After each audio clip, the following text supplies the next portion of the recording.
អាស្រ័យដោយកម្លាំងសទ្ធាជ្រះថ្លាជារៀងរាល់ឆ្នាំក្នុងឱកាសនៃការប្រារព្ធពិធីបុណ្យចូលឆ្នាំប្រពៃណីខ្មែរក្រុមហ៊ុនអង្គរ Green តែងនិមន្តព្រះសង្ឃប្រារព្ធពិធីចម្រើនព្រះបរិត្តនិងសម្ដែងធម៌ទេសនាដើម្បីប្រោះព្រំសិរីមង្គលចម្រើនរាសីជូនដល់បុគ្គលិកគ្រប់ជាន់ថ្នាក់ព្រមទាំងបណ្ដាអាជីវករជាដៃគូចែកចាយគ្រប់ខេត្តក្រុងជាពិសេសប្រជាកសិករប្រកបរបរកសិកម្មទាំងអស់នៅទូទាំងប្រទេសឲ្យទទួលបាននូវសេចក្តីសុខគ្រប់ប្រការ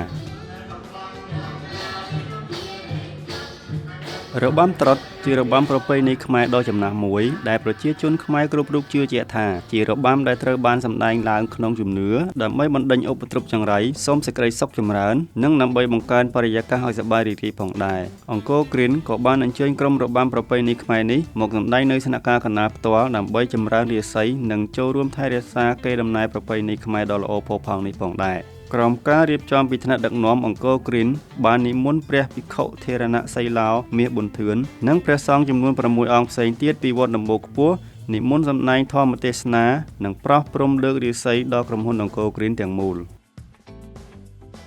ស្របគ្នានឹងធម៌ទេសនាដ៏មានអត្ថន័យព្រះអង្គក៏បានផ្ដល់ធរណីកាទេសនាដ៏សំខាន់ស្ដីពីចុតិឬការកើតនិងមរណៈឬការស្លាប់ដែលព្រះអង្គបានបរិយាយលម្អិតអំពីការត្រៀមខ្លួនខាងផ្លូវលោកនិងផ្លូវធម៌មុនពេលដែលជីវិតផុតរលត់ទៅ